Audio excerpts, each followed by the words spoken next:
बऱ्याचदा मला असं वाटायचं की मग प्रभू श्रीराम पूर्ण अवतार का नाहीत. बरोबर. तर त्यांच्यात 12 कला आहेत आणि श्रीकृष्णांमध्ये 16 कला आहेत, म्हणजे 16 कलांनी ते युक्त आहेत. मग हे 16 कला म्हणजे काय, मग 12च कला कशा काय, मग ते अपूर्ण होते का? तर तसं नाही, ते मर्यादा पुरुषोत्तम होते आणि हे पूर्णावतार होते. सर्व धर्मान परित्यज्य मामेकम शरणम, माझ्या एकट्याला शरणी सगळं सोड आणि मला एकाला शरण. या दोन्ही वंशजांमध्ये म्हणजे चंद्रवंशीय किंवा सूर्यवंशीय यामध्ये हे 2 अवतार असे जे त्यांचे सर्वोत्तम अवतार आहेत, जे प्रत्येक म्हणजे त्रेताच्या अंती आणि द्वापरच्या अंती आले. ही जी ओवी आहे, जे गेलियाचे से न करी न पवता चाड न धरी, तर रामाचं वर्णन असं आहे, राजा होता, राज्याभिषेक होणार उद्या, सर्टन्टी आहे, तेव्हाही त्याचं जे एक्सप्रेशन होतं तेच जेव्हा त्याला कळलं की त्याला वनवासाला जायचं तेव्हा होतं. आपल्याला असं बऱ्याचदा वाटतं की पैसे हा एक फार गौण मुद्दा आहे, किंवा पैसे असणारी व्यक्ती म्हणजे वाईटच, म्हणजे ती श्रीमंत आहे ना, मग ती करप्टच आहे. असं नाहीये. ज्यांच्यावरती खरी श्री प्रसन्न आहे, लक्ष्मी माता प्रसन्न आहे, त्यांच्यात हे धन पण आहे, आत्मिक धन पण आहे. तुला उदाहरण देऊ का सांग? छत्रपती शिवाजी महाराज. परफेक्ट नाही, बरोबर. जेवढं धन आहे तेवढं औदार्य आहे, तेवढाच माणूस साधा आहे, ज्ञान सुद्धा आहे. आनो भद्राः क्रतवो यन्तु विश्वतः. हे साई गुणवर्य वसती जेथ म्हणून तो भगवंत. इंटरेस्टिंग. या अभंगावरनं मला एक फार म्हणजे तू अशी त्याला एक वाट करून दिलीस की आपण जसं मगाशी म्हणलो की 64 गुण आहेत आणि 16 कला आहेत. तर आपले हे जे अवतार आहेत, या अवतारांमध्ये विष्णूंचे जे दशावतार आहेत त्यामध्ये पूर्णावतार हे फक्त भगवान श्रीकृष्णांनाच म्हणलेलं आहे. आणि त्याचं जेव्हा मी वाचन करत होतो तर खूप इंटरेस्टिंग असा मला एक मुद्दा सापडला की बऱ्याचदा मला असं वाटायचं की मग प्रभू श्रीराम पूर्ण अवतार का नाहीत. बरोबर. तर त्यांच्यात 12 कला आहेत आणि श्रीकृष्णांमध्ये 16 कला आहेत, म्हणजे 16 कलांनी ते युक्त आहेत. मग हे 16 कला म्हणजे काय आणि मग 12च कला कशा काय, मग ते अपूर्ण होते का? तर तसं नाही, ते मर्यादा पुरुषोत्तम होते आणि हे पूर्णावतार होते. म्हणजे मुळात रावणाला मारताना ती कंडिशनच जी होती, जी रावणाला जे बून मिळालं होतं, आशीर्वाद की वरदान की तुला कोण मारू शकणार नाही, देवता नाही किंवा अवतारित पुरुष नाहीत, हे सगळं. तर त्याच्यामध्ये त्याचा अहंकारच मध्ये आला की मला सामान्य पुरुष काय मारणार आहे, मनुष्य कसा मारू शकेल. तर तो त्याचा अहंकार फक्त तिथे आडवा आला, नाहीतर तो अजेय होता. तर त्यामुळे मर्यादा पुरुषोत्तम रूपाने श्री विष्णूंनी जन्म घेतला, म्हणजे त्यामुळे हा मर्यादा पुरुषोत्तम आहे. आणि इकडे आपल्याला महाभारतामध्ये रणांगणाच्या मध्ये श्रीकृष्ण स्वतःच जाहीर करतोय की मी सर्वव्यापी परमेश्वर आहे, तू सगळं कर, त्याचं फळ मला अर्पण कर. म्हणजे ही प्रथम अशी एक देवता आहे किंवा एक प्रथम अवतार आहे जो स्वतःहून सांगतोय की मी परमेश्वर आहे आणि तू मला येऊन अर्पण हो, मी सगळं तुझं कार्यक्षेमम वहाम्यहम, योगक्षेमम वहाम्यहम. आणि सर्व धर्मान परित्यज्य मामेकम शरणम, माझ्या एकट्याला शरणी सगळं सोड आणि मला एकाला शरणी. बरोबर. म्हणजे बेसिकली ब्रह्मतत्वावरनं ब्रह्म जे निर्गुण निराकार आहे त्यांनी एक स्टेप खाली आलंय आणि त्यांनी सगुण साकार रूप घेतलंय. आहे ते भगवंतच आहे, तो परमेश्वरच आहे, ते परब्रह्मच, फक्त ते सगुण रूपात यासाठी आलंय की प्रत्येकाला निर्गुण निराकार स्वरूप हे समजणं शक्य नाहीये, कारण त्याच्यावरती मायेचा पगडा खूप आहे. जो स्वतःला भिन्न मानतो, तो स्वतःला जे शरीर म्हणजेच माझी आयडेंटिटी आहे हे समजतो, तो निर्गुण निराकार ब्रह्म कसं समजेल. तर तिथपर्यंत नेण्यासाठी एक सगुणात आलेली ही मूर्त रूप आहे जी अधिकारवाणीनी सांगतेय की. पण विशेष हे पण आहे की हीच एकमेव व्यक्ती अशी आहे अवतार जी हे सांगते की रामांनी कधी सांगितलं नाही की मी असा आहे, मी परमेश्वर आहे, सगळं सोडून माझं एक हे कर. परशुरामांनी कधी असं सांगितलं नाही किंवा इतर कुठल्या बुद्धांनी कधी असं सांगितलं नाही की फक्त. तर बॅक टू द पॉइंट. तर सो हा मर्यादा पुरुषोत्तम राम हा 12 कलांनी युक्त आहे, श्रीकृष्ण 16 कलांनी युक्त आहे. आता ह्यात खूप इंटरेस्टिंग माहिती अशी की राम हा सूर्यवंशी आहे आणि श्रीकृष्ण हा चंद्रवंशीय आहे.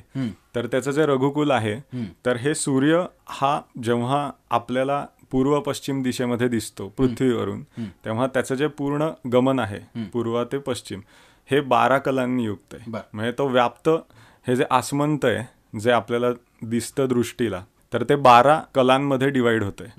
आणि हे सूर्याचं 12 मध्ये, म्हणून सूर्य किंवा सूर्यवंशामध्ये जो एपिटोम थ्रेशोल्ड गाठलेली व्यक्ती आहे, सर्वोत्तम व्यक्ती, त्यामुळे तो पूर्ण सूर्याच्या कलांनी युक्त आहे जे आहेत 12. म्हणून तो 12 कलांनी युक्त आहे. इकडे चंद्र 16 कलांमध्ये व्यापतो हा आसमंत. जसे 27 नक्षत्र आहेत तसे हा 16 कला आहेत.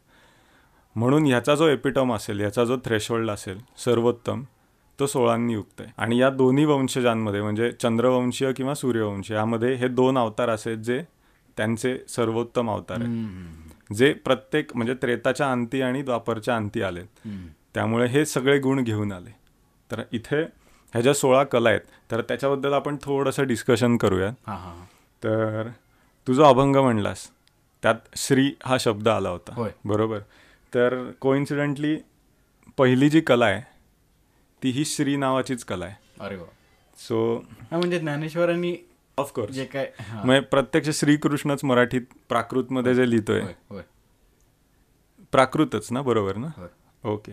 सो मी थोडंसं या श्रीकलेबद्दल सांगतो की बेसिकली श्री म्हणजे धन. ओके, ढोबळ अर्थाने पाहिलं तर धन.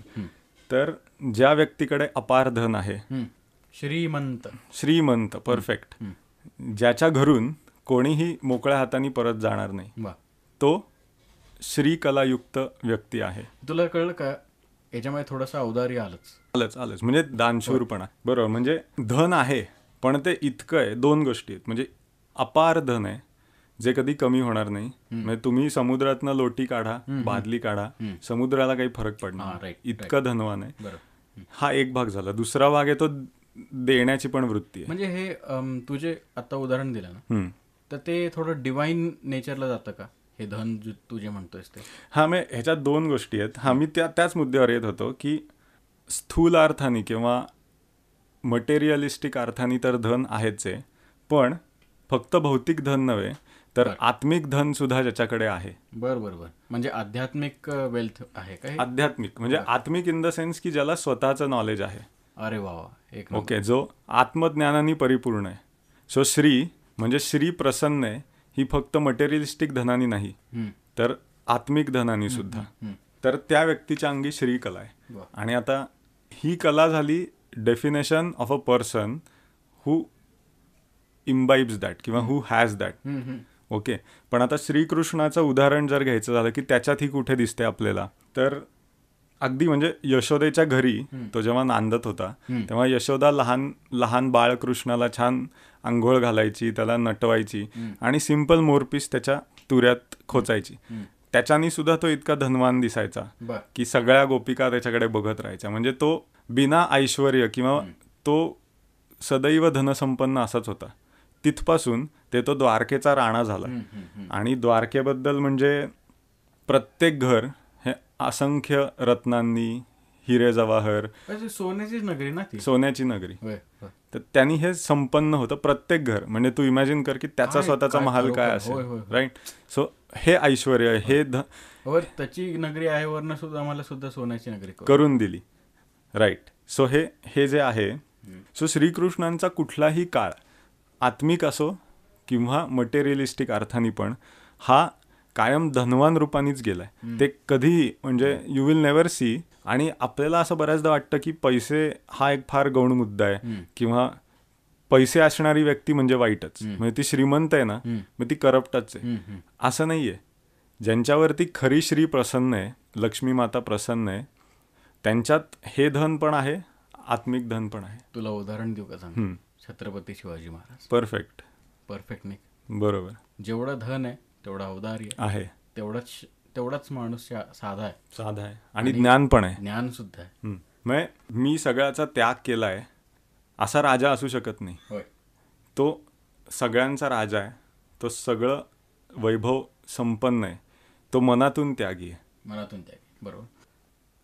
आपण हे जे कलाबद्दल बोलत होतो हा आणि आपण इतकी चर्चा केली, तर ह्यात जी श्रीकला आपण आत्ता पहिली कला डिस्कस करत होतो, ज्याच्यावरनं आपण इथे पोचलो, तर हे अगदी योग्य डिस्कस केलं आपण की ज्याच्याकडे धन आहे आणि ते इतकं आहे की जो कोणी त्याच्याकडे येईल तो मोकळ्या हाताने परत जाणार नाही. ह्याच्यामध्येच सुदाम्याचं उदाहरण अतिशय चपखल बसतं. कारण सुदामा आला, श्रीकृष्णाने आपलं वैभव, आपली पत, आपलं ऐश्वर हे सगळं विसरून तो स्वतः तिकडे धावत गेला. त्यांनी त्याला वेलकम केलं, त्याची गळाभेट घेतली आणि ज्या क्षणी ही गळाभेट सुरू झाली त्या क्षणी सुदाम्याचं ऐहिक जे काही रूप होतं, रूप इन द सेन्स त्याचं ऐश्वर, त्याची गरिबी, त्याच्याकडे जे धनसंपत्ती होती ती बदलायला लागली. फक्त त्याचीच नाही तर त्याच्या संपूर्ण गावाची. म्हणजे प्रत्यक्ष विश्वकर्म्याने येऊन त्याचं संपूर्ण गाव उभारून दिलं.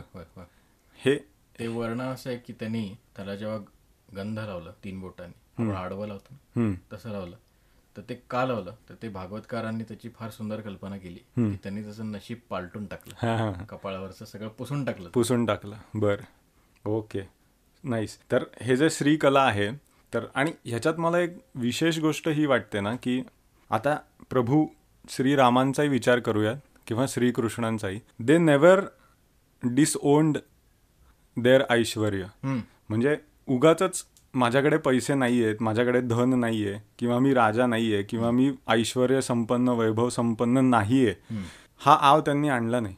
त्यांच्याकडे जे जे होतं, जे जे ऐश्वर्य ते घेऊन आलेले, ते त्यांनी ओन केलंय आणि आत्मस्वरूपाने त्यातनं त्यांनी जीवन व्यतीत केलेलं आहे. इव्हन जेव्हा प्रभू श्रीराम सगळं सोडून इकडे निघाले वनवासाला, तेव्हाही ते श्रीरामच होते. ते रामचंद्र, प्रभू रामचंद्र किंवा ते चक्रवर्ती सम्राट, जो त्यांचा मान होता की दशरथ पुत्र जे ती गादी घेणार होते, त्यांनी ती गादी जरी सोडली असली तरी तो मान त्यांच्या मनातनं त्यांनी सोडला नाही किंवा ते पत. करेक्ट. आणि ही जी ओवी आहे, जे गेलियाचे से न करी न पवता चाड न धरी, तर रामाचं वर्णन असं आहे की राजा होता, राज्याभिषेक होणार उद्या, सर्टन्टी आहे. तेव्हाही त्याचं जे एक्सप्रेशन होतं तेच जेव्हा त्याला कळलं की त्याला वनवासाला जायचं तेव्हा होतं. करेक्ट.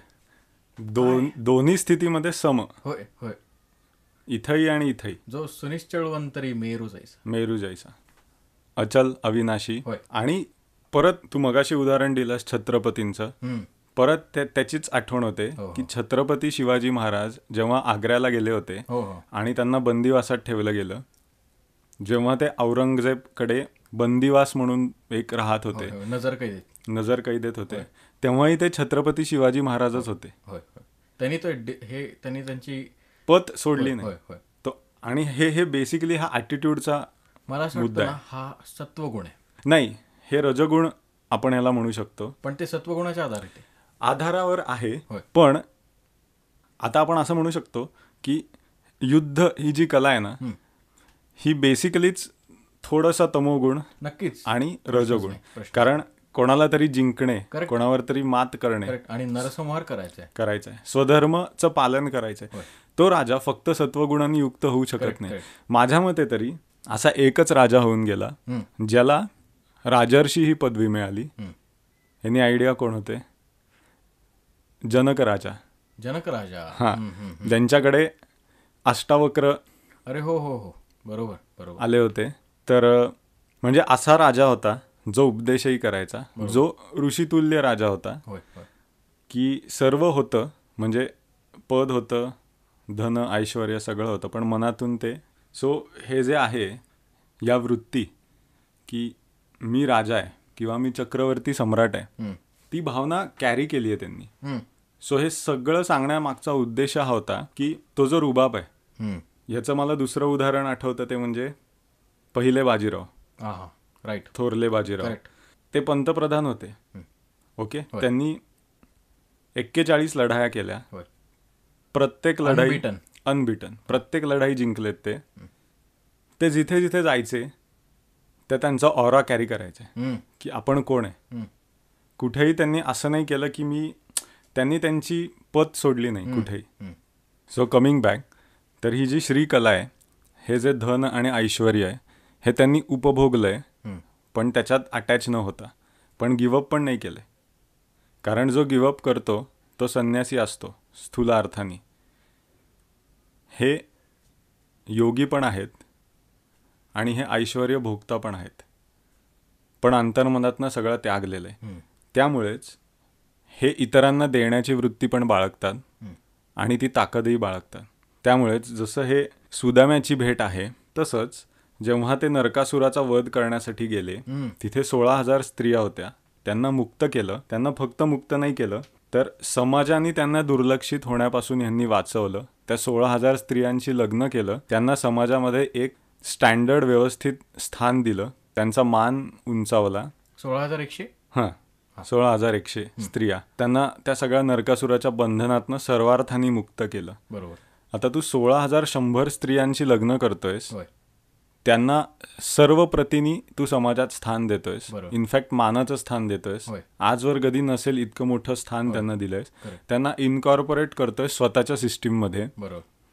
त्यासाठी तू किती मोठा पाहिजेस. बरोबर. आणि मनानी आणि हे सगळं ओके, पण वैभवानी पण तू तितका स्ट्रॉंग पाहिजेस. सो ही ती श्रीकला आहे. आणि ही कला ह्यासाठी आहे because not everybody possesses that. हा एक फार मोठा दैवी गुण आपण समजू शकतो. खरंच आहे.